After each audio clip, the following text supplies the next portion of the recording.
que vous allez bien. Ce 27 juillet, on se retrouve au Stade de Martyrs pour un grand concert. Le pasteur Mike Kalambaye va venir ici et ensemble avec lui, on va élever le nom de Dieu. Une production signée Mahadjabou Gospel. Les billets sont déjà disponibles. C'est le 27 juillet qu'on va se retrouver ici au Stade de Martyrs avec le pasteur Mike Kalambaye. Les amis de Rafi qui seront présents. Les amis de Mahadjabou Talent saison 1, saison 2 seront au rendez-vous. Maman Sandra Mouy, maman Rosni Kaïba, maman Déborah Lukalou, tous ces chantres que vous connaissez dans le label Mahadjabou Gospel seront au rendez-vous. Et même l'orchestre du pasteur Mike Kalambaye sera là. Alors vous devez acheter vos billets.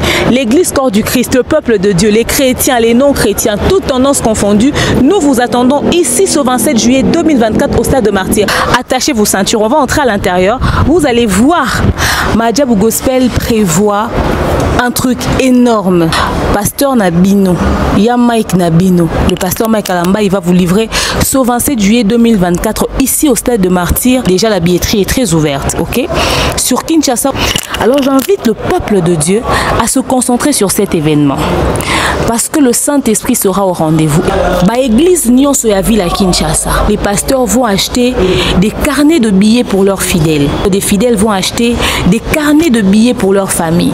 Chaque église de la ville de Kinshasa est conviée à participer à un événement Oyo. Alors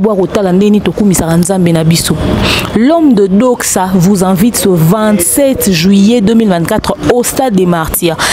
Alors achetez déjà vos billets. Une production signée Mahadjabou Gospel. Yes, ce que là, bah, qu'on aime à coloter pour nous qui mélanga. Oh, il y a des missions, qui m'a sanité pour nous banga, bah yuma pour nous banga, bah anti-valeur, mais pour nous respecter Moussa Nabiso, pour nous ressentir oh bengi professionnalisme parce que biso objectivité ne motuya quand on est na message na koloba. Bonjour mbote na bino nyonso.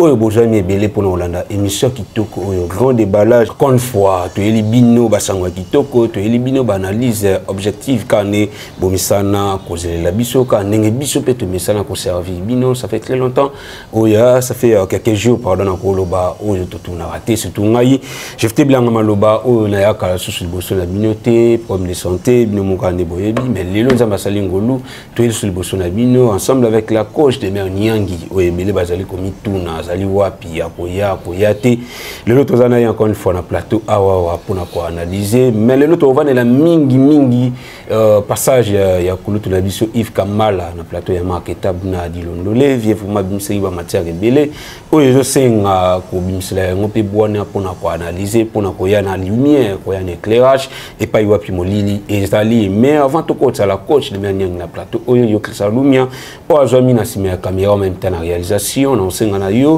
au proposer biso le tout premier spot publicitaire et nous allons revenir pour recevoir la coach.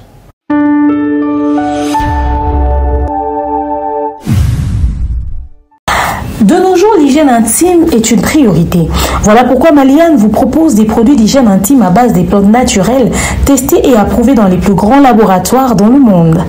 Maliane vous propose des thés de fertilité pour hommes et pour femmes, des thés pour bain à vapeur after accouchement pour soulager les maux de dos, gel intime pour hommes et pour femmes, produits pour les règles douloureuses, fibrome, endométriose, polykystie, myome, resserrement du muscle du vagin, trompe bouchée et j'en passe. Vous avez également des produits qui vous aident dans tout autre type de soucis gynécologiques que vous pouvez avoir. Ceinture abdominale, vous avez les protège-slip, les bandes hygiéniques et tous ces produits sont disponibles sur notre site www.maliane.com. Passez vos commandes à travers notre numéro affiché directement à partir de notre site et vous serez livré partout dans le monde. Maliane pour une hygiène intime parfaite.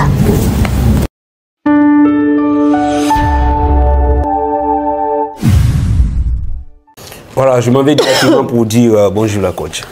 Bonjour Jefté Blanga Maloba, bonjour Lumia, bonjour Namande Ronyo Soazo Rolanda Bisso, na Nzela Abilili, na Mokolo Mwalelo, Mbote na sponsor majeur na sur le www.maliane.com, Mbote na maman Bellevue quand dit la poutine de l'écriture, Mbote na papa caviar, papa Guébon Pongo. Et Mbote Pebo na maman Divini Kali, maman Pat MK, maman Charlie Bozio. Et pourquoi pas la maman de sa famille Libota, la maman de tout ça. surtout maman Sandra Guito Kaniki na papa Jean-Flavien Kaniki. Pointe Noire nous manque. Mbote na bino et mbote na manager na biso le Kinga Kai Mobutu. Le manager le plus discret du monde. Na mikili ya poto na bandeko na ngai ya maboma. Thierry Mumbaya, Tonton Bev, Aïdor Bokwala, Valine Tambwe. Et mbote na bino bakuti liboma na ba moko kuna pe na poto Aris. Mbote na bino. En tout cas, donc, Mbote, encore une fois, un bon séjour. Donc, Tonton Bev, le bachelor d'Afrique, chez Mumbai, les Pharaons, pourquoi pas. Papa Fraise, bon séjour. Nous sommes déjà dans l'aéroport. Papa Fraise. Papa Fraise est ratakate. Il est chéri. En tout cas, le coach, il est vraiment ming pour tout le bela. Papa Nabiso, Kouloutou Nabiso, pardon, Yves Kambala, Ozalimoko. Il y a des journalistes vraiment, il y a Kalembo Nabiso. Parce que ce type d'éthique, qui est reçu par un marketeur, il y a dit Londélé, il y a habité sur Yopol, oui. Oui, donc je crois bien. Je crois bien dans le constaté. Pour la question, on dit qu'il a été pour peut-être poser la question sur le blé. D'abord, l'impression qu'il y a un passage, il y a Kouloutou Nabiso, d'abord. On a monique vieux Bakoli, vieux Bakoli. Retraite na bango, heureusement pour na bango retraite les autres à l'assurer par élève ya baé au ba osamu sala ba biso tozali ba momba ba edo et ba vie pena Bakoli. Il est temps que flambeau est passé na maboko ya bilengi obiso ozali et tout ça musa malamu esika ba vie basuka ki biso to continuer tout ça la mieux que bango ba ça qui bien biso ce tout ça la mieux. C'est ça, au fait. C'était un plaisir de le revoir encore, Nanza Billy. Maintenant, il y a un peu qui continue au bon Basala, mais Koulout a le mis dans le plateau qui est Bango Bazala, Bazali, puis Bakozala. Les lois sont tout naïo, Bakoulout a biso Bazali, ni les autres prouvé réellement qui Bakoulout Bazali toujours dans le métier. Parce que Bazala, bon vivant, on a profité, mais Kozala, na Moussala, touche na bangoto preuve nini lo nini o yo moko de mer nyang la coach bengo vandi boye et lobila kayo vraiment ki bakulutu na biso bazali alobi bazala ki pe bazali pe bazala azarabi az éternel muto bon azo exister te na mokili o kazala ki azape ozala non. Peut-être pendant qu'il est encore en vie sur terre, mais aussi la paix pendant Rosara en vie. La preuve, vieux Akana Makambundinga Azara na ona kalate. Il y a les lona ya kaleza sous ndenge morote, impact des sous pareilité. Les aînés de cette communauté doivent apprendre à se dire c'est bon, on a fait, maintenant nous cédons le flambeau. Ça ne fait rien, ça ne dérange pas. Personne n'est éternel au fait.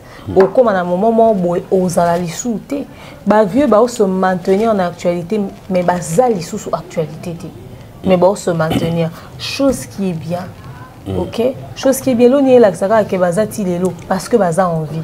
Mais est-ce que baza n'a même notoriété, bah n'a même notoriété parce qu'aujourd'hui bah comme le roi miroir, bah comme le roi bah est né, et c'est pas mauvais au fait. Et ceux qui te disent que les lots basés sur la macambouté, ils ont diminué, non. Ce qu'ils ont fait, etikaliwana. Il y a un mouton où les lots ont un média à tala bango, à joie bango pour modèle. Et bisonio sotoza na kata musaloto osala. C'est-à-dire, même si tu ne le prends pas pour modèle, mais tu connais au moins son histoire. Tu sais qu'un jour il a fait telle chose, un jour il a fait telle chose. Et quand toi tu viens, tu te dis, bah vieux boé, bah salaka, t'as un modèle nanga, mais le rôle la salaka nga na olinga que na apport nanga, n'a apporté quelque chose de différent, n'a apporté touche moro particulière, n'a mima quelque chose oyo et qu'on changer un peu, n'est-ce pas, vision yamakamu na société. Donc au fait. Juste ça, les vieux doivent admettre que c'est plus leur époque, c'est plus leur temps et le dire, c'est pas méchant. Quand tu as un lobby, les lois sont basés comme bien avec chroniqueur, mais surtout ni aux chroniqueurs par rapport à quoi on est ça passe les lois comme avec chroniqueur, qu'on les canaux médias, qu'on les canaux TV pour nous dénigrer artistes. Peut-être chroniqueur on a passé même pas 24 heures un artiste ay bango ba vana na ba studio na ba artiste so moni pasi au ba artiste ba mona na studio oui ko linga na TVT ko dénigrer nzembo ya artiste ko dénigrer artiste apparemment c'est un bon conseil ou bien c'est un bon constat ou ko lutu ça. Dire que les un chroniqueur, bien, tu ne sais pas dire en quoi cette personne est chroniqueur, je suis d'accord avec lui. Parce que Ebele, baza raison, ils ont que Bissotos a discrédité, Bissotos a vu d'une certaine manière. Ebele, baza raison, ils ont que les lots Moussala, ils ont respecté. Pas plus tard que hier, il y avait un spectacle d'injures énorme sur Internet. Les gens, ça insultait, ça allait dans tous les sens, mais c'était horrible à entendre. Tu ne peux pas écouter ça avec quelqu'un. Alors Mobutu était juste à côté, il disait, mais c'est quoi ces bêtises? C'est quoi ça? Comment voulez-vous que dans ce travail, on vous prenne au sérieux quand il y a des gens comme ça? Le problème, c'est que sur Internet, les gens n'arrivent pas à vous différencier. Les gens n'arrivent pas à dire que cette personne fait différent de l'autre. Quand on vient, d'emblée, on dit « batouille à Internet ». Vous êtes tous dans le même sac, au fait. Le temps que l'on puisse trier les bons grains, n'est-ce pas, des pierres qu'il y a dans le sac d'haricots, c'est déjà l'image est déjà partie. Ah, sac donc baza bango sont déjà négatifs. C'est-à-dire on vous colle une étiquette à cause des pourritures comme ça. Il y a des combats na biso na papa na biso c'est sac Christian Bosembe. C'est-à-dire ne pas sanctionner ba Baraka Mugisho, ne pas sanctionner ba Denis Lesi, ne pas sanctionner ba Sango, ba talape bato ba dépraver ba mœurs sur YouTube. Ba lura ndenge nini sanction na eko sima même ba na diaspora. Les gens ont aujourd'hui une facilité, c'est-à-dire Mouta Fingi a dépravé ma mœurs à continuer à niveau mort, mais l'objet attendre un peu musicien micro. L'objet a vendu peine musicien à plateau, musicien peut permettre il a bassé sa modèle à poser des questions, ça une émission, ça une interview. L'objet musicien va comme matana ba live moko, il y a bateau bazana moralité té au fait. Tu vois? Cette personne se dit chroniqueur, mais au monde que ils sont même pas c'est quoi la chronique. Quand même pas définir quoi que ce soit dans le domaine de la musique. On a eu cause chroniqueur ils ont autour na. Si ko yo faire un festival wana, tant au monde un festival à Fali yana nizui. Si ko wata yo tant obimisa album na motali pe dynastie papa Hervé Zoé. Fali yo kuna vie likunya, c'est-à-dire pour naie chroniqueuse eza kaka, il faut tout na nanyo ba na conflit. Mais sous-bassement, l'industrie n'a pas plaque tournante, ni les autres Makamoto au salon en interne. Les gens ne sont pas curieux dans ça. Tu vois, les gens ne sont pas curieux dans ça. Donc sur ce point-là, Azan a raison. Et ben musicien peut rendre une tâche facilité. Parce que tant que bazar quand on a système, bah pire petit na bango, bah on peut savoir bah privilège mo roboé, bah on va prendre bango te que pire petit na nga ko peso émission te. Parce que tu n'as pas de valeur. Tu ne te respectes pas. Image na yo boé na public. Et ça image yo dépravé ba mœurs. Et ça image yo ça ba scandale. Je peux pas m'associer à toi. Je préfère 1000 fois m'associer à une personne à la base nazo apprécié mais n'ebi que au moins image des image à crédibilité, à propriété et image mo ya bien que soki na s'afficher et puis on poser ba question et on contribuer na musa nanga. Ba question ils ont contribué na nini à part que tout ça ba musicien mutu. Les musiciens tout le monde bordure moi dimi va pas gérer les cas va partir à problème et tamboussi en haut. C'est-à-dire une émission où l'artiste va parler d'où est-ce qu'on achète son album, l'artiste va parler d'où est-ce que comment est-ce qu'on fait pour avoir la musique sur les plateformes de téléchargement et si quand il y a obé taboka tangoté. Moi j'ai kabaka ta partie faire et à tout est là qui fallait bordure, tout fallait à tout est là qui nani émission Zuma Kamboudon dans cette communauté tout se résume dans ça. Ça parle pas industrie musicale, ça parle pas le boulot au fait. Ça parle dépravation, ça parle de guerre, ça parle conflit et ils ont contribué de l'autre côté. Et malheureusement, bah, toi, on a pire petit à bah, musicien Morobo. Au moins, même dans ma conférence de presse, tu vois des questions qui ne construisent en rien l'industrie de la musique. Mais ça se dit chroniqueur. Malheureusement, c'est ça qui est hollandais. Là, journaliste, NTPCT, Nani. Quand on a presse autozoaka UNPC bah on peut savoir ba carte à presse mais est-ce que bazo lande la batwana ba otambo na carte presse soki baza bato ba otambola na carte wana les autres brandir ngo liboso mituka mutakomi presse UNPC mais mutuwana asara nini na internet au moins la mutuwana yambe peut-être batu 2 fois na année mais la majeure partie des émissions est rando mais so ba tourner à chroniqueuse. Et so tourni personne n'a sur musicien oui ni personne soit chroniqueuse.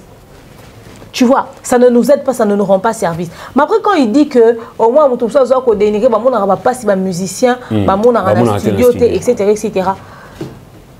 effectivement, les musiciens souffrent beaucoup. Il faut bander mort 2 fois, 3 fois, 4 fois pour notre vocal les ala bien, pour que ça résulte bien. Mais après, je ne sais pas qui dénigre. Mais il y a ceux qui font des analyses objectives. Parce que moi, quand Ferré ressort en studio avec un maman, je me pose des questions. Quelque chose qui a été repris plus d'une fois en studio, erreur on est rozongate.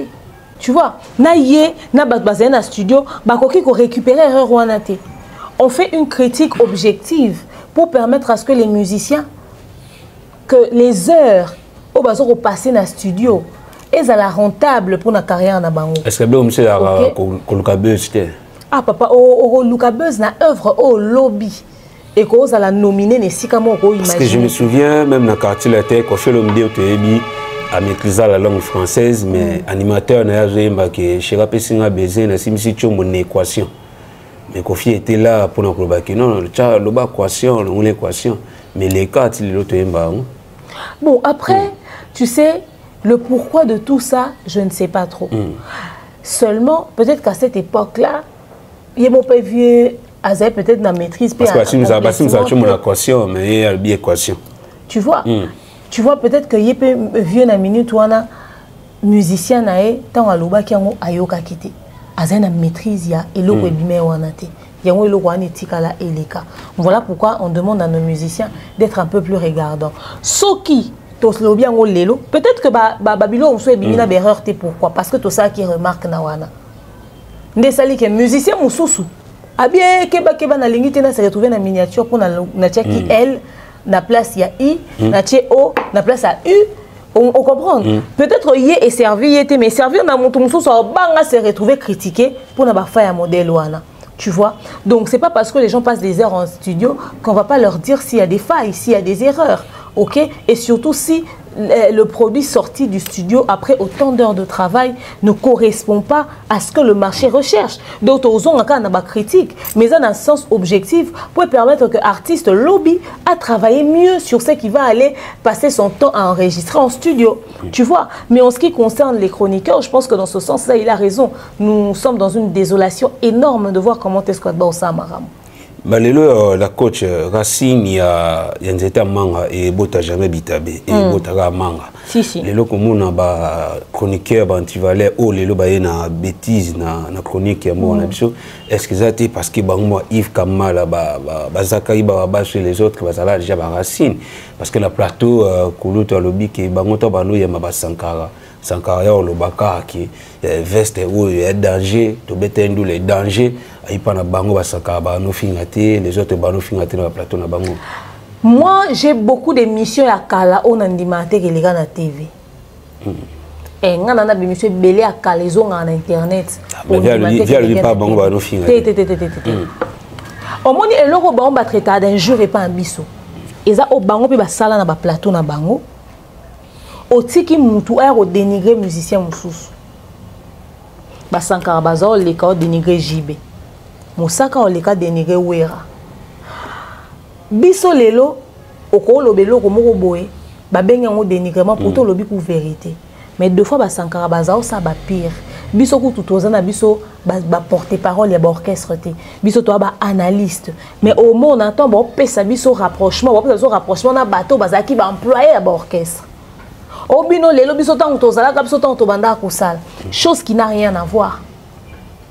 Ozomone ezaka na be mission mususu mais ezaka na ba micro na bango nde nani ba fali pour papa za oloba ba na tout abord dire moi dimi Gilles qui baise ando ani mutu gaillard tout ça la moi nini etc ba veli bumumune etc faire aloba jibengeleka faire benga jibengeleka ezana ba micro banai ye bango ba micro il y a bon ba mikolo lelo soki na zui micro na nga na tendre ngo na musicien mo ya wata alo ba bon na fali elekata le so attendre micro na musicien mo fali alo ba on a faire elekata lelo comme bino biso saka musala boete ba seda kalezonga ka ba image ya kalezonga ka ba biloko ane leka on ne reproduit que ce qu'on a trouvé biso ko ba o toza ko ba cas d'exception to mitia dans l'ensemble parce que on se retrouve dans le même lot comme je t'ai dit tout à l'heure on dit beau travail en internet. Mais ça, les journalistes belé ken piana, pitopale. Et ça va vers tous les gars, vieux athlètes. Tokenango, loyenge, etc. Il est vrai que bato belé va abuser. Bâti insanité, bâti dépravation, bâti babiloko ils ont remplir ba normes té ou éco les caté. Mais au moins aujourd'hui, et sous can internet, n'a qu'à les en télé en clair. C'était pire. N'a qu'à les en télé en clair. Mais biso et sous katan internet. Mais malheureusement, l'internet d'aujourd'hui et l'internet d'hier c'est plus pareil. L'internet d'aujourd'hui, bah étranger à cause de la musique, n'a besoin de koti penza na ba payer belé. Moi lingala, ba ba ko moyoka. Image n'a besoin des osa sali. Malheureusement pour nous c'est ça. Mais on est banda ko leka na télé en clair. Et puis vieux. Ah le bani banda baka vesto ya solo, Gucci ya solo. Mais banda le ba peto bouki stade moko boy. Ba banda ba peto bouki aéroport moko boy zema soa lokuta. Baby, combien de personnes bazala convaincues à cette époque-là que Wera Bouka dans pays Moroboy, que Jiba Bouka dans pays Moroboy, que Papa Wemba, que Vieli Kounia, que Batouana Nyonso, Basara Badega, Bazar Betasson Masona Baplateau. Pourtant, c'était des faussetés. La télé était faite pour informer et non pour inventer des histoires qui n'ont jamais existé pour l'empêcher ça le coup d'un artiste naïo.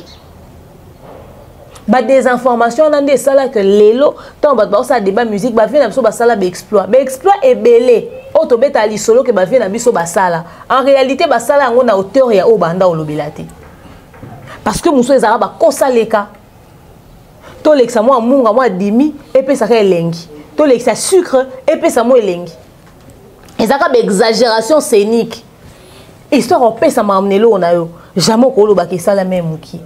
Mais les lots permettent de faire un coso. Les lots permettent de faire un coso parce qu'on les canaux plateau et bazongi sayo. Tout le monde a les lots. Bureau moututel et comme aboué bazongi c'est. Bureau moututel et comme bazongi c'est. Ok ça n'a pas recherche na Google. N'a qu'à les acquis parole de Sankara parole d'évangile. Même bien mamie il est là qu'on s'en combien de fois moutou ba traumatisé dans le couteau le roi mamie. Badate belé banda ko pesa matoke na Paris to beta na ville telle ba ville belé bazao tanga na ba plateau les a existé au moins là m'so ke pour ta betika 2 salles mettons ou Sankara oya au betelo peut-être toto porte parole ya musicien mususu oya au betelo ata kombo ata ba 5 villes na kati Europe wana au ba ville mususu ezala ya lokuta to ya ko kangango na fait rigola wa tant on fait rigola c'est l'ebso ni calendrier na combien de dates tout monde to kuta ya fake wana Aïdor a l'obar na bisangot. Abisa ba bloko bazaro sa na kala so musicien oya ba vimbisele ba date na calendrier na ba ville mususu ya pays wana. Ba pisira mususu te banda ko exister te. Pour ka ba mona ke calendrier ezali. Tu vois? Lelo aujourd'hui ça ne passera pas. Do ba vieux ba loba la ba tika ko kanisi sa ba tout que bango bazala ka exemplaire. C'est le résultat que nous avons aujourd'hui et ça résultat musalo bango basala. Et belé ba ota mwana lokolo na bango. Et puis bango ba concocta ba manigansa ba coup na ba musicien. Ba mususu ba koma ko admettre ngo lelo. Que lo ko anda biso muto sala ngo Sankarazo lela. Nzo ezaka ku ya viezacle. Faire umtano lela. Faire banda ko lela Sankara oseka. Ezaka ku ya viezacle. Victimisation. Combien de musiciens ba joka osiliki ya JB pourquoi? Parce que ba sala ba biloko ensemble pour non pese lenginelo na bango. Et alors? En tout cas, vraiment, tout continuer quand on a propos il y a Yves Kambala, donc passage n'est pas à marquer table na dilondolé vraiment matière et maquillage moins mingi. Avant tout ça, on a des exports via lobby. Il y a premier poteau naïe, à joie visa grâce à Kofi Olomide, parce qu'à l'époque je me souviens. Zakai Baba sur l'écran la TV pour le bakim tamima papa amima kuluta sur Yves Kambala na poto mais Yves Kambala le billet poto naé c'était grâce à Kofi Olomide mais malgré ces visas Kofi a observé que tu n'es pas obligé de ne parler que de moi donc ça la moussa non librement le bila bat mususu et vers le bi malgré visa ya Kofi malgré bagueur ya Kofi na papa à l'époque mais à Salela, on peut tourner na papa Wemba sans pourtant déranger Kofi Olomide. Apparemment, c'est impossible pour nos musiciens d'aujourd'hui. Est-ce que les lots vraiment, moi, j'ai visé à Fali, Netio, j'ai visé à Fali, et faire égaux la paix à proposer, ça peut tourner et déranger Fali. Maintenant, dans le cas, moi, question à opposer Batou. C'est une question qui n'a pas de sens au fait. Déjà, bon, je sais pas pour faire. Peut-être bah Virginie t'en faire appeler ça bon visa. Basé na droite il y a aucun de travail na ba musicien mususu. Mais biso ko tu vidéo na ngweza. Fallait zoloba clairement. Il n'a pas marché les mots. Que ngai ata visé za boso musicien musu a bengio. Oko kende. Ya t'avais un adversaire direct et artiste. Aloba yango. Bon, après adversaire, ça dépend de si cette personne-là se considère comme un adversaire de Fally. Est-ce que Fally a considéré Moutana le roi adversaire? C'est qui un adversaire d'abord? Peut-être que nous comme ça, un adversaire à battre. Guerre à musique, on le roi Elinga Bongo, Batou va venir dans coin, comme si Moutou adversaire à Moutou. Parce que si on veut parler d'adversaire, je ne pense pas qu'il y ait un musicien qui est adversaire de Fally. Je ne pense pas. Parce que pour adversaire à Moutou, il faut attendre à moi 3% d'écart. Mais ce qui est un sens logique en termes de chiffres et de tout, je pense qu'il y a un très grand écart entre Fally, Naba musicien, Nabiso et Amora Nabiso, que je ne peux pas les considérer comme les adversaires de Fally. Je vais peut-être choquer certaines personnes, mais je suis désolée. Cette concurrence est purement communautaire. Baron Moro va assumer. Et le Rwanda te libanda tombe à l'Iran, plateau libanda. Quand Côte d'Ivoire, un pays d'Afrique. Mais peut-être bon moi fanatique de kuna so batuni ba mo Fally kuna baza ba frère mais peut-être ba fanatique peut-être batuni ba comme ça on ba adversaire parce que le warrior na goloa jusqu'ici aucun musicien n'a contacté mutu moko Fally appeler sa visa a ebisi to que nous travailler na on elo na poto ke mutu ana quitté neti ngai par exemple biso dab particulièrement la seule personne à contacter biso pour la conférence de presse wata et c'est un visa té. Donc, mécanano, vous êtes en concert en septembre. Faire un Adidas. Faire un mot à poni bilongi na ye. A koke pe ko ya ozwa bato bazana na visa na Fally. Azu bango lobi na lingi pour accompagner ndeto ngeto yeba. En fait, le problème c'est que c'est eux-mêmes les musiciens qui n'oseront pas. A linga bato ba loba que yo ozlukele pe bato visa au pesi bango visa memi bango poto. Wana malamu lokumu kitoko. Or, mutu wa faire etango ke beta Adidas na Genève, Azem Moutoumor a mis lobby. Bon, pourquoi je vais me casser la tête? Il y a Lukana, mais ma média, ou est corrélé communication dans la visa pendant qu'il y a un musicien qui a déjà facilité les choses. Après, si les médias m'ont dit, oh, ça fait la visibilité, Maram Namam Batala Mara et au Canada, n'a pas si mon frais de mission, n'a foutu le bon billet, n'a zéro bon logement, n'a même mis bango. Ça me facilite la tâche. Au lieu d'avoir ces comptes en tracasserie. Il y a maison Schengen. Mais non, il faut que tu aies un salaki. Donc, faire pour na mutune, il faut payer tout visa pour fallait sentir que il peut faire un visa. Mais regarde comment est-ce que cette affaire de visa l'a ridiculisé. À la base, vous donnez les visas pourquoi? Si c'est pour un accompagnement, on a besoin de couverture médiatique. Mais s'il y a déjà des gens qui en ont, n'importe où ça des bateau bazakuna, des journalistes. Il faut me mettre bazo ou ta Kinshasa pour la communication. Zoba o baza de ana visa, ça te facilite la tâche. Qui c'est? Gezma ou était à un concert dans la Cigale. Le 14 septembre. Le 14 septembre. Ouattara un concert le 21 septembre. Fabregas le 31 août. Mais bazana baza suffisamment adulte pour nos monde que oise ko l'équipe ou visa, faire l'équipe ou visa. C'est pas qu'ils sont incapables. Bazu ba visa o bako soit. Mais na kata liste na bango, ba na bato bako pesa. Aidor azawana. Didier Chéri azawana. Valide Tamboisa wana. Ba biso ba demeure on a ba mumba ba tonton bef tozana biso. Vous contacter. Et c'était un jour à qui est warrior. Mais peut-être qu'on a besoin de communication pour un jour. Au solliciter, ce qu'on a disponibilité. Ah, oui, on a été. Du moment qu'on fout un contrat et après on a moussala pour une durée déterminée. Jusque-là, il n'y a pas quelqu'un qui est venu vers les personnes à qui il fallait remettre les visas pour solliciter un déplacement de ce sens-là. Alors, tant que mais les lois mais personne n'a contacté dans les deux sens. Occasion bon samité. Donc jusque là on n'a pas eu de demande de ce sens que personne ne dise que voilà quand tu travailles pas pour tel tu peux non donc il faudrait attendre de voir qui osera. Mais une guerre d'esprit autour de la musique nabiso admettons reconnaissons-le que les la guerre en musique, mon préféré, mais il faut pas le yenda PC mon visa, que ba le a utilisé qui bateau mon soit PC visa au monde et qui ça et ça c'est pas notre faute à nous. Ne venez pas dire que non, tu reçois l'angle visa, tu reçois la visa parce que tu as un parti pris. Ou ne venez pas dire qu'on a PC visa, mais visa n'est pas tout ça qu'on utilise. Non, ne venez pas dire ça. Si les autres n'ont pas osé, ils sont musiciens qui créer bon ma mission na bulle ya complexe moko boyo bazara nango na nenga ba réflexion à musique en mboka na biso qui des fois dégoûte mais bon. Voilà. La coach to continue avant de la deuxième partie émission. Tout ce vraiment il y a visa.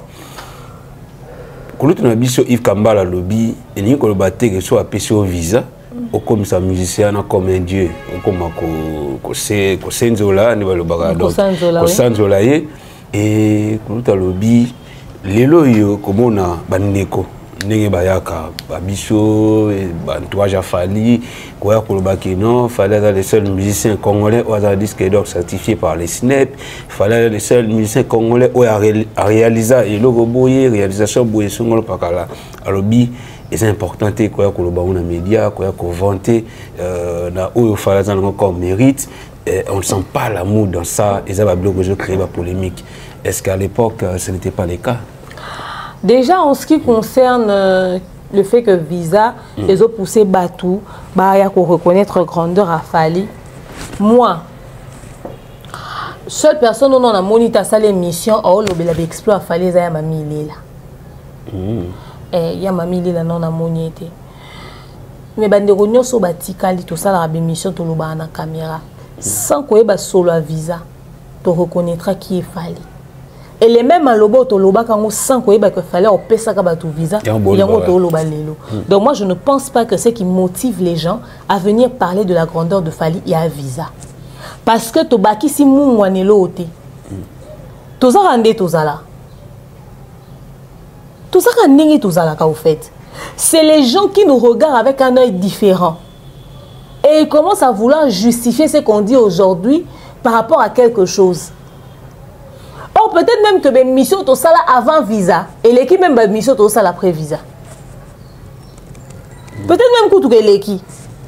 Mais les gens veulent faire voir comme si que biso tozo lobalelo on dirait to surdosé to bakisi on dirait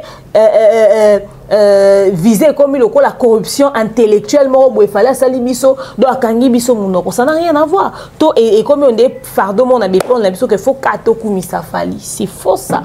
Ça n'a jamais été dans ça fait pas partie du contrat.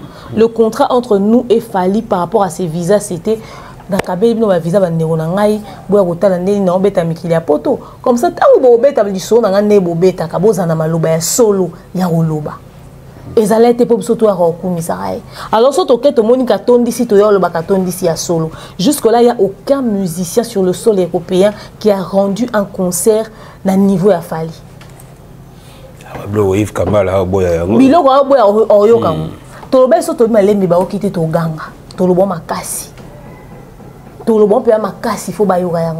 Jusque-là, il n'y a aucun musicien congolais qui n'a donné de concert l'élo au niveau à Fali. Azate. En termes de plein, en termes de spectacle, en termes de tout, en fait.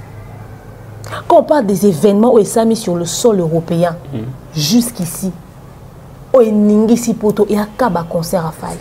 La communauté na biso na ba congolais venant de la République démocratique du Congo to beta maso ba dajute o ba vanda kuna ba gimsto ba vanda kuna ba congolais so to vanda na ba awa o ba combattre ba katela 10 plus de 10 ans ba kota a pototé muto sali woleka ata alors so to bito lo bango lelo et un rapport na visa te il y a réalité to komi kuna on a palpé le terrain to vivre yango to moni yango to beta kali solo eloko to moni to beta kali soleil loko to vivre il y a rien à voir na visa il y a vanda na potot il y a nga lobaka ya OK sango concert à la défense arena te a OK sango ya ovo Wembley te a OK sango ya ING arena te a OK te ke ningi se poto il y a monnaie policier à sopane na Paris te à mon niveau la défense arena est sécurisée te alors venir le dire aujourd'hui ça n'a rien à voir avec le visa. Ça a à voir avec la réalité. Faudrait pas que les gens puissent commencer à faire comme s'il fallait à corrompre biso na ba visa. Faudrait pas donner, hein? Il faudrait pas donner cette air-là dans vos sorties médiatiques, au fait. Faudrait pas susciter cette réflexion-là dans la tête des gens. Parce que c'est insinuation à Zosala. En quelque sorte, il insinue que les visas de Fali est comme si biso badjalelo liste nae. Bobenga biso bongo avant tous un visa. L'autre aussi visa bo libre comme ça comme officiel. Rien à voir. Rien à voir. Via lobby.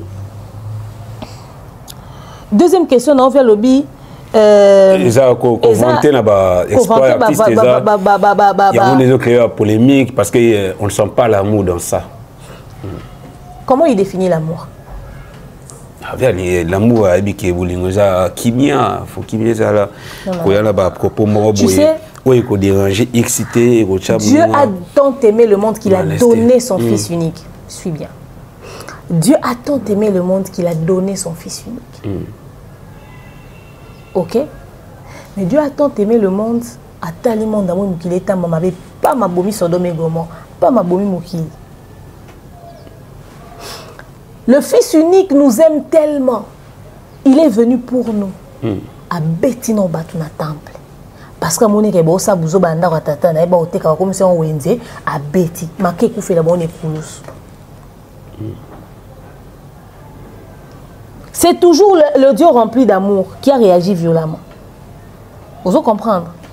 Alors, les gens ne doivent pas donner une réflexion ou une pensée à eux sur l'amour, au fait. Ils doivent pas prendre l'amour et mettre ça dans le contexte de leur réflexion. Dieu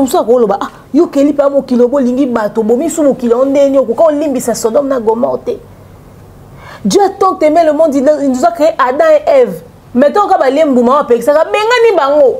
Ayoko akoko limbi ça bon pour na mbumate. Mbumamo za ndeni. Mbumamo za ya nini au fait. Tu vois, c'est-à-dire l'amour ne se définit pas en fonction car il y a obiso to kansa na mutu na biso. Amour il y a une définition ébélée. Il y a quelque part en français qui aime bien châtie bien parce que au linga mutu bo fia koulé non film pour pas comprendre que assez non mabé. Mais le bolingwa na pas na été. Ba parents sont no bête, biso bête ba na biso télé là. L'autre on français, tu vois non on touche pas aux enfants. Yo. Bo bête bo fou comme ça ça moi.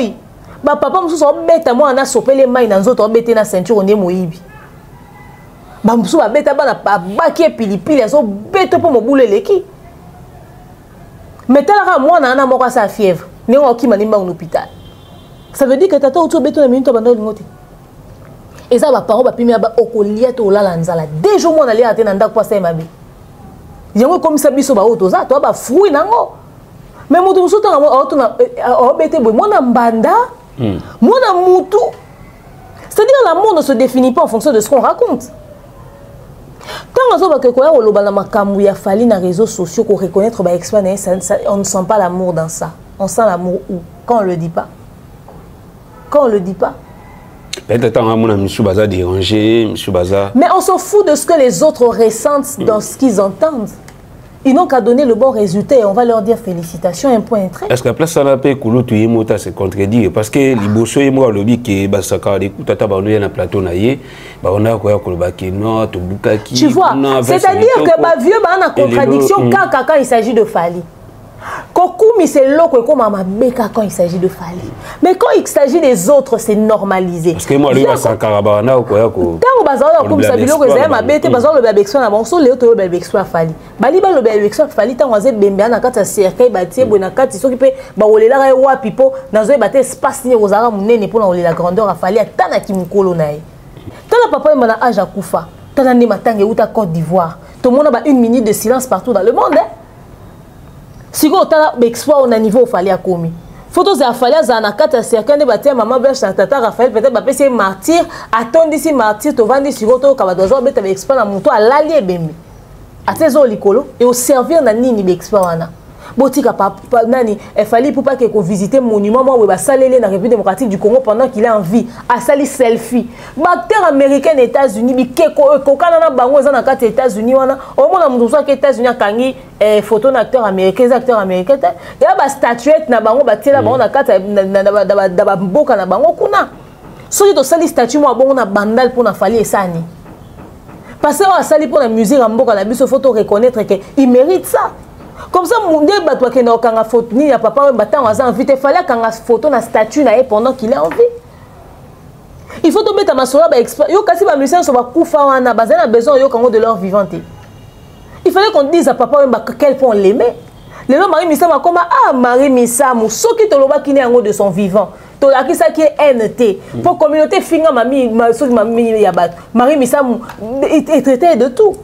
Si on l'avait montré à quel point on l'aimait, on l'avait couvert d'amour. To la ki c'est à quel il faut que tu aies un amour, tu aies et bongi muto yo kase qu'il est quand il est en vie. Il y a un moment où fallu passer à 4 ans au lobane ce qu'il était. Tu as besoin de personne ma beza parce que biso tu as besoin ça la plus que wa sali pour la biso ko to fallait ça le koki kate est insignifiant. Il peut aller encore plus loin que ça. Il en a les capacités à montrer biso plus d'une fois. Asali babiloko otoro fallait penser risque pas asali yango fallait penser pas azu yango c'est dire tout le monde que oh c'est comme ça plus alors venir le dire oh le banabiso que il y a pas d'amour dans ça c'est ça l'amour quand quelqu'un fait bien on lui dit tu fais bien c'est ça l'amour quand quelqu'un fait mal on lui dit tu fais mal c'est aussi l'amour parce qu'on a besoin que tu puisses perfectionner que tu puisses améliorer on veut montrer à Fally combien est-ce qu'il compte à nos yeux pendant qu'il est vivant. C'est pas en lui organisant les meilleurs obsèques du monde. Non. Non. Si maman Blanche Tounas, il savait à quel point on l'aimait. Ah oui. Si on lui avait montré ça, si un jour, la qui sait à quel point on demandait qu'on l'ingandi mangote. Attends, la fête anniversaire. Attends, la fête anniversaire. De là où elle est surprise de voir à quel point la République démocratique du Congo elle est liée. Le monde entier activité cadre politique maman Blanche Tounas qui pouvait l'imaginer. C'est ça l'amour, dire à quel point cette personne compte à vos yeux, dire à quel point cette personne que m'exprime les autres toucher bino, dire à reconnaître et puis quand on le dit comme ça pour Fally, c'est pour pousser les jeunes à faire comme lui. Pour que l'homme ait des liçons à bango to bêta. Ce n'est pas méchant, c'est pour inciter les autres. Nous avons Deborah Moutound, nous avons un canal plus nabi. Ah, de quoi moi sur ça Moussa Kitoko. Pourquoi pas l'obinga penaleka? Pourquoi pas l'obina ça appelle le roi? Son Nathalie Kadeyong, Nathalie Nabi ah, son Nathalie Oprah, na lobby ah. C'est-à-dire que tant que Koumisa ah, tu as fait une très belle émission hein, Deborah. Ah, tu as fait une très belle émission Koni Touré, etc., etc. Et ils ont des toucher des gars. Parce que moi dans le travail que je fais, je dois viser haut. Et quand je vise haut, mon haut que je vise, c'est quoi? Félicitations, mon PC dans l'Inga, que l'obi va passer en Openga. Nabongisa na musalo na osala. On sent pas l'amour dans ça. Pour eux, l'amour, c'est quoi? Ne pas dire ce que l'autre fait. Comment il saura que ce qu'il fait, sa communauté même reconnaît ça? Pourquoi l'amour, il a fallu que ça soit autant dérangeant pour cette communauté? Pourquoi? Eux, ils ont laissé les Sankara passer leur temps dans les émissions à remplir des loges na bawera ba benga ba ona ba kombo nyonso ba kombo ya lokumu nani mi pesa kombo ya lokumu te King Kester ami benga King souverain premier binadama le roi de la forêt jibe binde basara ndeke mais nani Joka Lobi, l'homme qui a appris aux oiseaux à chanter, qui a coloré les ciels, basara mokiliji basara. Viens l'ikuna mi benga le quadra koramana mi benga songa mbeli ba betara likofité viens mi benga ba kombo tout ya lokumu. Oze comme quoi bongo. Mukwa bongo. C'est-à-dire mutu na mutu mi pesi kombo na ya lokumu. Payé sur le bas je suis le chemin. La vérité la vie, c'est-à-dire nyonso yeye kutanza na droit au lobango. Tata ba mukele mukili. To lobani. Alors lelo ce qui peut Fally ba benga na ba kombo lokumu et ba pesi honneur azo ko mériter par rapport à ba réalisation azo ko sala lokola plateau et zara wana pona mutu nyoso mi benga na kombo na ya lokumu mutu so komisa mutu na ye botika batu ba ko beta lisolo ya exploit ya Fally ba doit beta lisolo grandeur ya Fally ko empêcher te mutu wata a ko beta exploit ya wata et ko empêcher te mutu faire a beta exploit à faire au moni ngai so ki bolobi faire aza Jésus des nuances moi je m'en fous hein. Parce que faire quand il te fait les nuances, ça te donne la chair de poule. Et c'est pas faux. Mais ceux qui veulent constater le faire à salité, on a des problèmes dans biso. Ceux qui veulent qu'il fallait attendre ça la défense à rien, je ne vois pas qui va venir contredire. Mais ceux qui veulent constater les cambo fallait à salité, n'est comme problème dans biso. Problème c'est ça mutu na mutazala à vivre un moment nae batuba koumissé to pekisi muta koumissa mutute. Donc je ne vois pas pourquoi est-ce que le vieux va dire ça. En tout cas, Fali mérite ba éloge nyoso ba osala ye. A osala musala makasi. Azo mériter reconnaissance ya public. Azo mériter reconnaissance ya peuple congolais. Et bandero les maté. Quand vous avez l'occasion de le dire, dites-le. Parce qu'il a besoin d'entendre ça de son vivant. Michael Jackson avait par moment l'impression que les États-Unis d'Amérique ne l'aimaient pas. Bon, tel niveau Barcella, Michael Jackson. Regardez ce qu'il a subi. Il peut pas. Il est allé dans sa tombe. Avec cette image aussi, il y avait de public qu'il aimait, on savait bien. Mais il est allé aussi avec cette image noire de la communauté américaine, sachant que Azaki n'a pas d'accusation, ma poursuite judiciaire, Azena m'a belé. Akei n'a mutu na ye. Donc, il faudrait que fallait que nena image moya bien. Si on laisse tout, si nous on arrête de venir.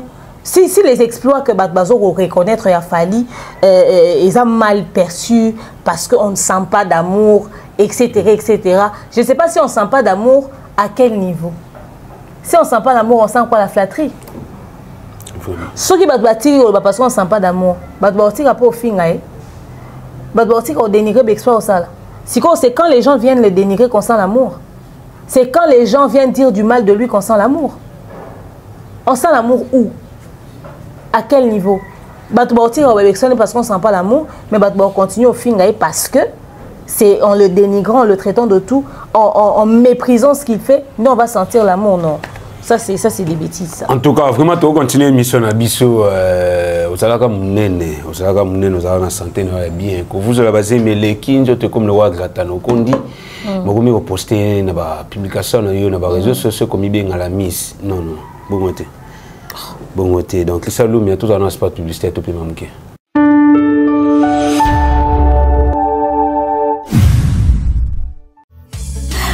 Tinda mbongo na facilité et commandé Lissanoé grâce à TapTapSend.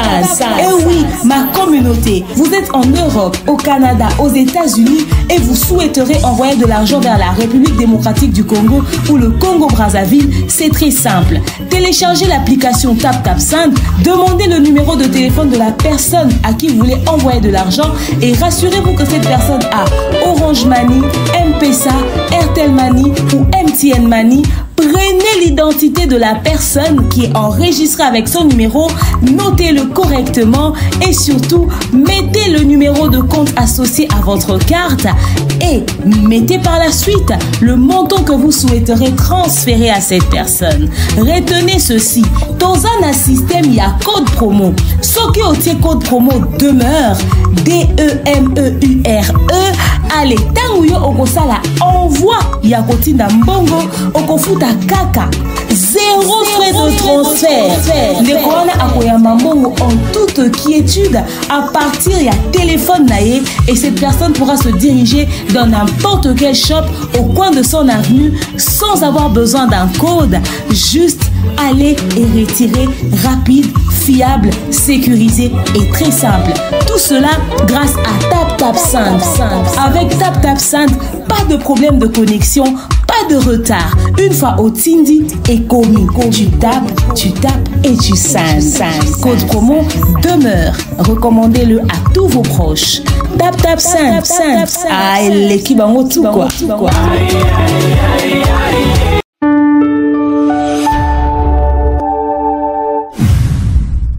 Voilà, nous sommes les retours. Cette fois-ci, nous allons chuter, mais il faut te l'oublier à moi.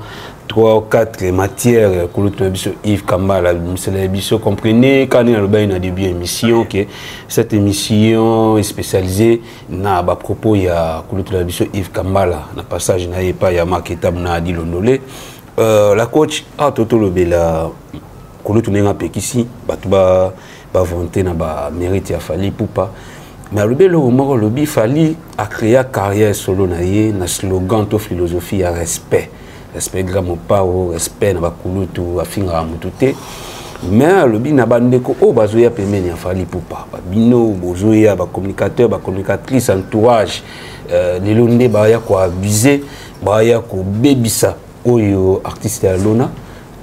oyo artiste alona donc c'est-à-dire artiste azalaka propre artiste azalaka la manière propre mais bandeko bazoya kotache ye kobebisa ye respect na fali pour pas ezolongwa puis asengi na fali pour pas arrêter hémorragie oyo na habité ce qu'on contraindre kulu tuna biso. Alors en ce qui concerne la philosophie de l'artiste par rapport au respect, je pense que c'était une très bonne philosophie parce que si tu veux apporter le changement, il faudrait déjà que tu voies toi-même, c'est que, au fait, que tu serves toi-même plutôt d'exemple, c'est ce que je voulais dire. Tu ne peux pas dire aux gens de changer sur un secteur pendant que toi-même tu évolues dans le même secteur. Moi, ma influenceuse, elle me ça. En plus, à tout conseil, il ne faudrait pas sortir avec les nagnoyo, les papas d'autrui. Aux autres, papa Mikolo, papa Nabino. Nous aurons mon salon de coiffure à ça, un bon papa. C'est-à-dire tout le contraire de ce qu'ils disent aux autres au fait. Donc il fallait bien servir d'exemple. Alors lui-même, il a d'abord mis ce système en œuvre. En œuvre, il va mettre en place, c'est-à-dire il aura appliqué. Et c'est ce qui est bien dans l'histoire. C'est ce qui est bien. Pourquoi? Parce que Bolobana a existé grâce à polémique. Bolobanaete a existé pour Fingaki. Bolobanaete yango. Maintenant, le problème c'est que bateau bazoya pemeni nae bazoya rofinga ezo à un moment donné ko baby sa image o yemo kwa bâtir. Yango ana rôle ya ba bureau. Yango ana rôle ya ba musicien pe il faut ba jouer. Oroza osepelana petit mo boye bisi faut tika na ba biloko wana. Mutu so azo finga pemeni no opusi musika. Mais l'industrie de la musique n'a pas sondé sur ma fille à tête moulate. Au mona, mutua loba pona fali, à côté ka finga. Au mona mutua loba pona faire au finga. Si quand on ma finga yé, exclusivité ma finga est réservée à un groupe de personnes té. Moi comme mutua doka. Ata bo peki si orio kate olinga répliquer ko utiliser les mêmes armes que yo utiliser ala ki so que yo ko tirer gâchette bien té ya bineni ko braquer on pena au tirer droit au but. Mais si on veut continuer de vivre comme ça, c'est jusqu'où? Ezo ko débisoter. Je préfère mille fois les choses à la Sankara de Kunta kumisi que ma nyoso. Mais malheureusement plaque tournante ya musique en mboka na biso et tournaka autour ya ba dépravation wana, autour ya mafinga wana, autour ya ba bassesse wana, autour ya ba biloko mo modèle wana. Ça n'aide pas. Ça n'aide pas et ça ne vend pas l'image que l'artiste disait prôner au départ. Effectivement, c'est vrai. Si on se dit qu'on aime l'artiste, si on se dit qu'on veut l'accompagner, sortons des choses qui ne cadrent pas avec sa philosophie.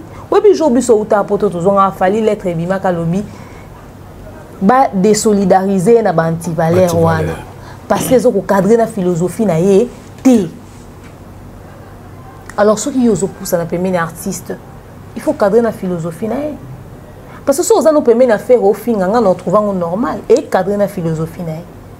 Moi avant une émission le bi ma finge uta na no mark house et uta ne pas nae abinyo so ma kuna et uta house c'est la philosophie à faire atira wanila ngote fine mobimba aloba ngo bongo etika la bongo émission ezali si on le dit ezate on dit to kosele likambo ezate on dit to kosele likambo lelo so to moni wata na batu moko boy o ba o tirer batu ba o finga batu biso o kamwate entourage des équipes nationales ba petit nae.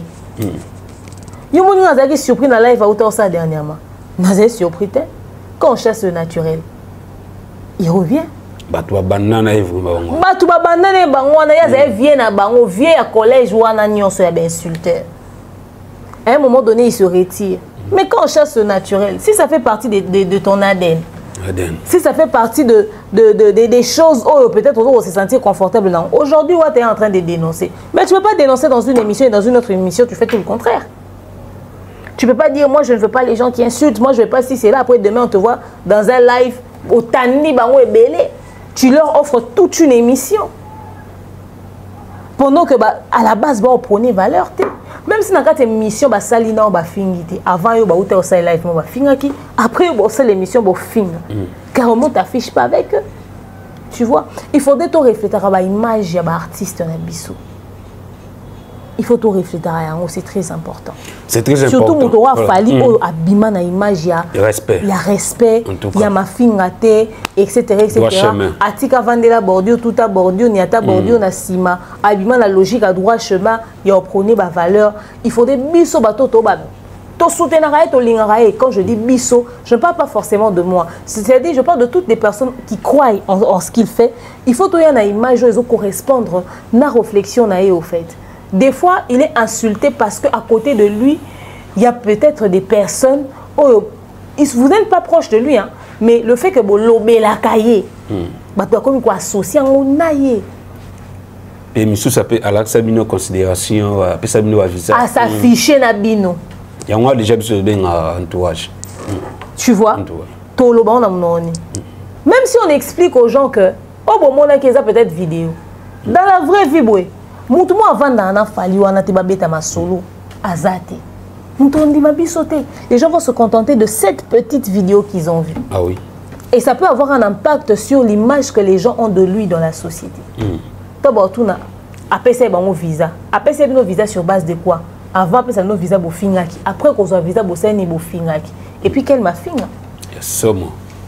Et ça n'en passe. Ah, tu me dis solo, il y a Droit Chemin, où ils bon premier album, il y a Fali Poupa. D'ailleurs, il était encore ça 18 ans, depuis Fali Poupa, banda carrière solo. Mais Yves Kamba, là, et tu sais, j'aimerais dire quelque chose à notre très cher vieux Yves.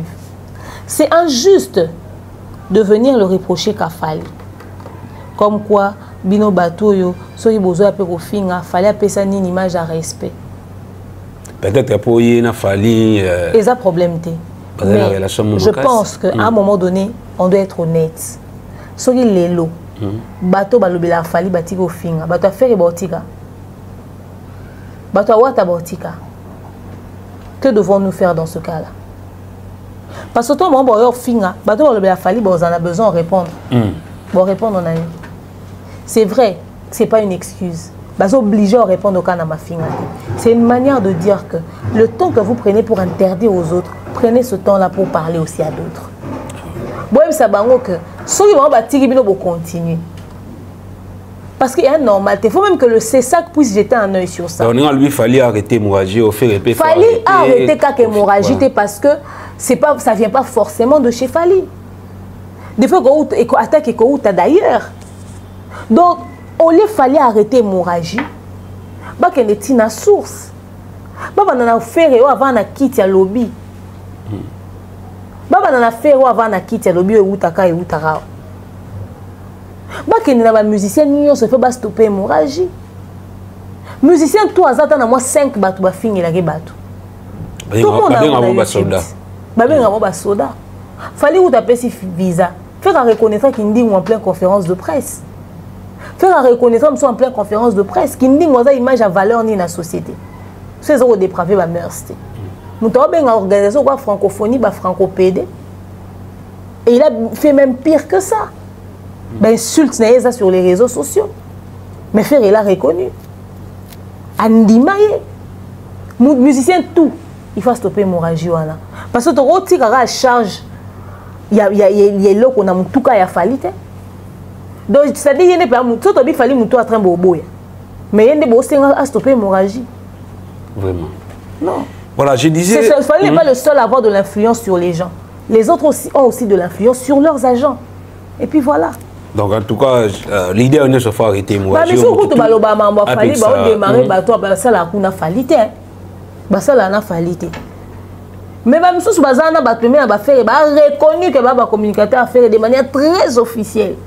Et bon aussi quoi. Un directeur artistique coûte un Mark House. Un directeur artistique. Fabuleux à ça là. Vous pensez que c'est à Fali qu'on doit demander à stopper l'hémorragie? C'est injuste quand même, non? Yves Kamba la faisons un plateau au sein de la leader donc c'est injuste quand la coach à lobby. Je disais tantôt tu mettais le soleil Droit Chemin aux qui premier album il y a carrière solo à Fali Poupa d'ailleurs autour comme ça 18 ans mais Yves Kamba là il a une révélation voilà il a une révélation boy et touché un moment à lobby tant il fallait avoir au sein de la Kofi Olomide autour de ça l'album Et il y avait un moment, il fallait y a silencieux, Kofi Ayaka vers Yves Kambala pour nous dire que t'as la petite nayo, à ce qui a ça l'album, mais à Zoko Amaramouté, à Zakimia, Kimia Malil, il y a bougé. Et Yves Kambala a hésité, il a Yves Fali pour nous dire t'as la quadra, à lobby, déposer un album, aux bougé, tout sentir yoté. Et il fallait après ça une réponse encore, ABC qui vient à la Zalwa chinois. Na clôturé na batol na tonga na nenya katimini na tonga cc et les locaux on a exploit il fallait pour pas oazo ça là actuellement nenge tout le baramo mingi na communauté na biso qui cette communauté ne s'attendait pas à avoir un artiste comme fallait pour pas un jour mais au monde que ba kulu tu vois Yves Kambala bazoka déjà vision il fallait pour pas avant mais peut-être bazoka tenter ko bête sur le lever bête sur le peut-on dire que fallait pour passer un prophète ou bien Yves Kambala mieux placé vraiment et il y a quoi éclaircir dans le moment où bazali ko douter sur fallait pour effectivement Fally avait du potentiel. Parmi les musiciens à Quartier Latin, il avait les projecteurs braqués sur lui. Dire que Yves Kambala avait vu la grandeur que Fally a aujourd'hui, c'est faux. Il avait vu que Fally allait devenir grand. Mais grandeur a Fally être définie dans où a commis les lotés. Ce que Zara na mutumo na Congo et ba 15 jours Fally comme sira commis à part Yemo Fally. Tine ngalo ba champion d'Afrique et des Caraïbes. S'il y avait un Congolais qui savait na milieu de musique na bango de bazawana que Fally nga comme sira commis les lo ba ngeba za choquer tete on to ya ko beta maswa be explore Fally. Ah mais même Maketa baloba qui pas ka moité parce que Fally pas ka moité mais yene mutu yena adilondole so ba vandi na plateau bazawana pona ko luka ko coincer bateau ba reconnaître la grandeur à Fally. Boye que muto comme bongo et surprendre binoté pourquoi bo lingate bato ba lobango librement. Pourquoi bo lingate bato ba lobango librement. Pour to comme on est na ba deni les sebele bato ba mona vision mambo comme la bato musu na vie. Mais oui comme la ba mo ba mona raté. En tout cas. C'est faux. Tout le monde savait que Fally allait devenir grand parce que pour nous la grandeur est définie en fonction des choses que nous faisons dans la communauté. Batanga tanga yo balobela yo matanga miniature obeti terrain GD terrain ligne masina terrain limité terrain etc. C'était ça la grandeur de la musique en Mboka na biso. OK obeti mo Olympia obeti mo Zénith kitoko ou ses carrières. Ba non mon ke Fally lo bobetango. Ba non mon ke Fally lo bi obetango o sa bongo. Mais mututa ebe ke Fally oyemba tina ba mat pokora lokuta. Même Olivia wana ba ka moi encore Olivia neni. Tine ba mone na mamba nini kuna ba yemba Haïti wana. Ba bébé ka comme un grand na ndenga vision communauté na biso. Mais voyons traverser ba frontière. Il y a un niveau au traverser la planète. La planète au traverser le continent. Au continent africain, au continent européen, aux autres qui envisager le continent américain. En tout cas, au conquérir France, mobimba yo. Moutamuna angoti. Bébé qu'il fallait obéter na poto, mais quand on est bavé les kounia babeta na bawera. Parce que ce qui va qu'il fallait comme ici comment mutanga a dérangé t'es attend batu baya ko luba qu'il fallait faire ci fallait faire ça etc. Il fait ça normal pour na bango nyonso tant bon ça bémission de toute façon on savait qu'il allait aller loin, ça se voyait, ça se sentait etc. ça aide à manière de bon il fallait que ça quelque chose de normal, d'une évidence, mais malheureusement c'est pas le cas. Tu vois la fausseté qu'il y a dans leur démarche. Pourquoi mentir? Pourquoi mentir? En tout cas, malé météo, comme on a sous l'émission, la coach, je crois bien qu'il y a moi deux petites questions. Bon, deux petites questions, mais deux questions. Il y a qu'à poser toujours sur le propos, il y a Yves Kambala. Les lois, ils allaient Kolobama, même Maître Manix, sur le plateau, il y a marqué tabou. Il y a qui sont répétés, moi, Kolobakino, Fally pour pas et les Kofi en mieux. Yves Kambala, le bi, tu ne jamais Kolobakino, Fally pour pas et les Kofi en mieux. Tout le monde doit faire les meilleurs de lui-même. Abi Fally Poupa aujourd'hui ne peut pas s'habiller à Koffi Olomide pour être Fally. Abi, si Fally est Fally, il doit prouver au monde qu'il est Fally. Après, si même témoignage, je me de Colossol, Pierre Sonam, tant que vivant, n'a pas dans ce taboulet Pierre Sonam. Habita Boulay, ayaka wolobana TV, kazamu kitani ya window Colossol et window papa window ayaka woleka na TV pour na kolobaki no tabula ya kokite ko benga ye akoyite ko mibenga mo kitani na ye parce que ya zana nous vivant Et les lopes c'est là dire il y a Yves Kambala n'est Kofi Olomide à vivant Tori Kolobate que fallait pour pas il est Kofi en mieux fallait doit prouver les meilleurs de lui-même. Fali pour ne peut pas s'habiller à Kofi pour être Fali. Fali ne s'est jamais habillé en vieux Likunya de toute façon. Il a veillé à ce qu'il puisse jamais s'habiller en vieux Likunya, jamais.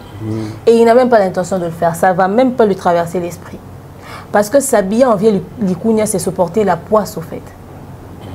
Oui, ils ont accepté qu'on se fait qu'on l'a ta poisse sur eux. Quand je parle de poisse, ça veut dire on s'est limité.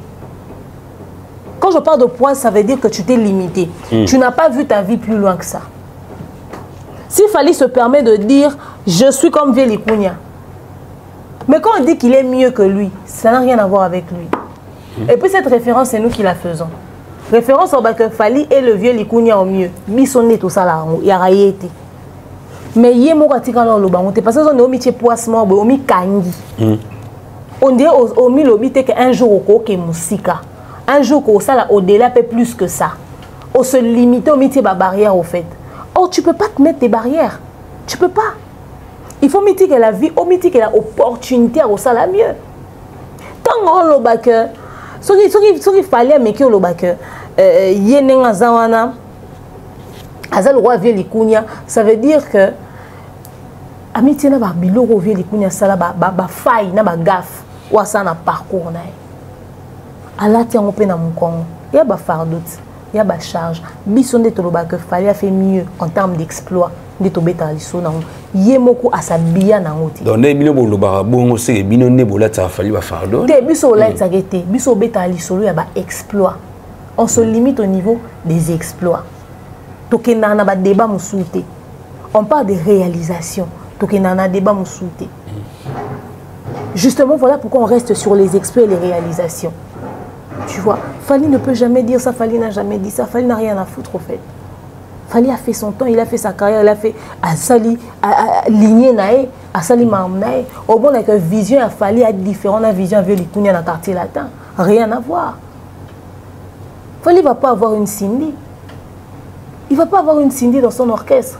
Chimène Aza, chanteuse au même titre que Nathan et toi, Nyoso.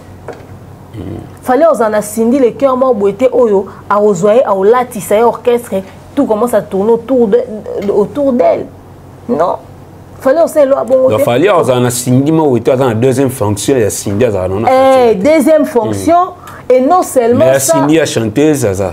Té Chimène Follow attends ndenge tu peux qui chanter Chimène Follow rien à voir avec Cindy. Cindy ba musicien tout bazonga sima yenda tira les bosso. Yo ebi sou misavé les kunya. Attends, on a un hôtel et ma bacham bali tout na sima. Et Cindy va sera Ikea, non va sera Ikea. Pour aller le commis parce que des fonctions et comment. Et oui, bon quand des fonctions bandi sika. Et banda ne kala boy barate. Tant ozo sabino ke babala na tinde ba okende même na justice o ko vérifier bo mona ke ba sala ba chose ba norme. O mi tout na tel ba ngo sa ma kana justice na l'état. Bo mi tout na te. Continue là. On continue. Donc en fait, rien à voir. Il fallait qu'on ait un terrain en ati. En termes d'exploit, en termes de réalisation, tout simplement. Voilà, la coach a vraiment été chité dans le bus. Tu as vraiment été chité. Oja sur Motuna, le commis, Motuna soit sorti médiatique, il faut poser des questions sur ça. Et ça, problème, Oyo, Kouloutre, Djoka Kabengele, alloqué les bisous. Il y a le Bakino, mon côté, à Sala Sold Out, à Bercy, à part Fali pour pas ça, on a encore rien. Attends, il commence à encore rien en 2020. Et Yves Kambala, le billet, il y a des témoins oculaires. Il y a Bercy, il y a Kofi, Bercy, il y a Ouira, Bercy, il y a Jibin Piana. Bercy, il y a Kofi Olomide, à l'objet, la salle était comblée. À se justifier, à l'objet, qu'il y a Kofi à salaire guichet fermé, parce qu'à l'époque, terme on a soldat ils allaient utiliser en France parce que le France c'est un pays francophone et les lots des soldats étaient au milieu na kilelo mais plein ils allaient qui plus de 17 000 personnes dans la salle guichet fermé il y a ouais son albi d'ailleurs il y a ouais son poutou bateau loba qui ouais à Sékousi Bibembe avec pour full oh ya mona ya bateau na Bercy c'était incroyable pour JB Piana il a dit JB Piana était admirable les sons étaient impeccables concert et bétama kitoko Malobeli, vraiment, on va plainter. Parce que ton batounier, pour ça, l'hypocrisie pour la JB, abi a JB déjà tant oya concert ndule kitoko Hollande suma m'a plein pour nanine et pour ça ngana tuna motuna tuna mi lobela est-ce que joka kabenge le temps ki koloba ki ba kulu tuna biso na kala ba sala ba soda aussi na Bercy est-ce que zala te que JB mpianande a échouaka et comme joka zala qui na tendance à JB ayaki koyoka soni ya webaki non c'était seulement JB piana o sala soda aussi mais wera et Kofi quand même bon ba sala na bango ba qui nous dit que Yves Kambala la vérité? Qui ne nous dit pas que à sali PPC l'engiment pour kaka esimbi sa joka touche? Qui ne nous dit pas que bampakana nyonso ba bengie ba lobini otala ke corriger le wana yo ebika ya mambasa redi a misite veredi a misa ya sala émission normale veredi a misa yo zonga pa lo ba n'importe quoi ils attendent niveau grandeur à veredi a misite. On est basé sur la zone où on va bien avoir. Batindi Yves Kambala ayo resa récupérer. Quand ba bigi yo za kulutu yo sokei. Au moins jusqu'au Yves tanwaye akeroloba. Il n'est ça là que batba ke roluka. Et ça batba ke ba sale, batba na ba preuve, ba pesa ba exemple etc. Qui nous dit que lui il a dit la vérité? Ce qu'il dit n'est pas parole d'évangile. Ce qui est passé est passé. Laissons ça dans le passé. Aujourd'hui les vieux font quoi? C'est ça la vraie question qu'il faudrait qu'on se pose. Vraiment. Ba vieux ba sil na bango. Dans le sens où c'est plus leur époque. Aujourd'hui, c'est que les vieux font, c'est pour se maintenir en actualité. On ne va pas venir mettre ça pour commencer à critiquer, genre, toi, analysant au même niveau que tu as analysé Ferreto Fali. Alors, bah, tu vas vieux, bah, vendre. Parce que il y a l'ingip surtout qui est creusé en profondeur sur Mamboulera dans le passé. On regrettait. On regrettait pour Marc Tabou avant un plateau, moi, ils allaient incapable de quoi que ça là, contre-vérité, il y a Mambo. Ba bef na ba idor ba kenozo ya papa na emo papa tabulei aza sûr que yo ko défendre ba wera na ba jibe na ba vili kunya oko sangote oko kate parce que la réalité est tout autre au fait. L'industrie aujourd'hui fonctionne d'une différente manière. Batika mambo likilika batika mambo salami et salima ton dima ba exploit ba fali ba wata ba ferré ba tout ça là ba to ba osa ba lelo ba rebo chulu na ba inos bina biso ba gali garveille ba gezma wete to tika ba débat l'autre wana momboshi. J'ai vu Momboshi. Des fois, il faut y Momboshi. Na minto Momboshi soit dit tata Raphaël a ko tondi sapé. Kapo emba denzem et sende na libulu. Et c'est ouais abeta tata Raphaël na denzem. Tout comme l'industrie a bongo fait. Tout comme l'industrie au batu ba mutasali Jérusalem abeta dans tournée mondiale. Nzem moko. Batu ba tonda bo yo kaka ilololo se. Industrie musique est comme un bon. Donc vieux atika moi ba débana et on dirait batine vieux amika wa tamiser à tout petit fali ameki ko luka équilibre mais mingi kende ne mo bon. Parce que coaching après parce que si on voit yo moi ça tout oh non faudrait pas trop venir parler des exploits des fali on ne sent pas l'amour dans ça. Oh to roya robeta maso ba exploit na TV to beta en wapi na bandako. Nous t'as en public. Peut-être na radio. Félicitations et Kenanda qu'on a privé na WhatsApp na message inbox jamais. Il faut tout le bon publiquement pour permettre à Msouba ça à mieux. Donc voilà. Merci la coach vraiment émission où tu vas n'élève uniquement bah propos ya Yves Kambala na plateau ya Marketab na Dilondolé c'était vraiment important. Une actualité te batira au luka ko ya l'actualité sur des débats qui va leur décrédibiliser et qu'on réduire au fil de temps. Il ne faudrait pas vous tous donner une impression de comme si beaucoup digérer succès à falité. On dit beaucoup digérer niveau fallait à comité. On dit beaucoup camoter au fait. Ça n'a pas de sens. Vraiment. En tout cas, c'était important d'en parler. La coach, merci encore une fois pour la disponibilité. D'habiter Poto Kabwana, Yaoloba Souka Zanini. Yaoloba Souka Ezali que ce 6 juillet, on se retrouve à Lyon et le 13 à Bordeaux avec l'artiste Fali Poupa, Bana Maïtou, Bozawana, Congolais, tout étranger, tout. Benga voisin, Yaran à Lyon, Yaran à Bordeaux, Fali Poupa au Beta, c'est lui qui doit être à l'honneur. On a été chroniqueur, on est important, Fali sera là.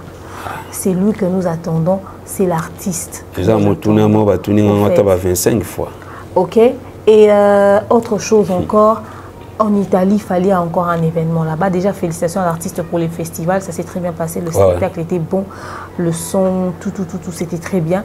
Alors, faire pas ça qui spectacle, na festival, na couleur café, et puis bientôt le dans la seconde émission. Mais à Tobika, bravo, congratulations, félicitations à tous nos artistes qui ont représenté valablement Bisiko Baokende. Et après, on se retrouve avec la Ligue le 10 et le 11 août ici sur Kinshasa au Stade des Martyrs pour les 48 heures avec l'artiste. Panneau des GC Mati, donc c'est dans la poche. Soyez-en sûrs que ça va très bien se passer. Ce qui est prévu sera énorme. Le 31 août, on se retrouve à Tata Raphaël avec l'artiste Gali Garveil. Le 4 et le 6, hein, le 4 et le 5 avec Ferrego, là, toujours à Tata Raphaël. Le 3 et le 4. Le 3 et le 4 avec Ferrego, à Tata Raphaël. Et il y a qui d'autre qui doit jouer? Fabregas, Casino de Paris. Casino de Paris. Et on va se retrouver déjà sur 27 juillet au Stade des Martyrs avec le pasteur Michael Kalambaye. Boé Bibino Moko, Expo Célébration, un des grands événements gospel le plus attendu de l'histoire de la musique gospel. Donc, tous awana et belé, toi, Rotombo, la Nzambe, et Longo, dans Stade des Martyrs. Il faut tout dire à Stade des Martyrs, dans la fissure. Boé que j'ai mûr à Jéricho, Kouera, dans louange, dans l'adoration. Quoi, Nibi sauté, Toko et Samur à Stade des Martyrs, et Oumelipé, et Amir à Kalissé Limbi. Donc, il y a tellement Nzambe que tout la fissure. Tant fallait, oh ya, bah, mais n'est-ce pas? Et par le stade, même si d'autres gars on a qui. Bon, ça va mieux. Fierté n'a pas sportif. Est-ce qu'il y a 1000 vestes, et on les a accompagné l'artiste Fali pour donc construire. On va accompagner club, les bisous avec club. Ok. Donc voilà, on se retrouve là-bas et tous les jours à 16h30 sur la chaîne de la Poutine de l'écriture Bellevue Candidat Patronat pour vos séries télévisées. Merci à vous tous qui nous avez suivis. Le général de l'or, général Kaba Kaba, Kelly Charleston, pourquoi pas Jonathan Kalonji, le bon et fructueux futur millionnaire. Salutations à toi, Patine Saraza et Oncle Blaise Onselier, ma cerveau. Salutations, pourquoi pas à tous ceux qui nous apprécient de près ou de loin. Voilà, encore une fois, merci la coach. Merci à vous tous qui étiez branchés pour suivre cette belle émission. Bambo Tenanga, tout d'abord, on a Nailo Bamanga Semeli depuis quelque part. Donc, je te salue. Je salue comme ça. Celle qu'on appelle, et vraiment allez abonner à Bisso, Patricia Moukania, Bitiline, donc il y a quelque part Orlando Bisso, il y a même Moutila, tout ça, on est au Canada qui m'avait galère au Boulangongo, Caprice Watalo, Sanda Gitoko, Mira Ikasea, Conseil Sao de Nascimento from London. Merci encore une fois, excellent Lumia qui était derrière la caméra, même temps la réalisation. Merci à notre manager le plus discret du monde, Akaem Mobutu. Retrouvons-nous prochainement avec un prochain numéro, avec des prochaines analyses. Oui, ça l'a bien, de Ndeka Tomisana.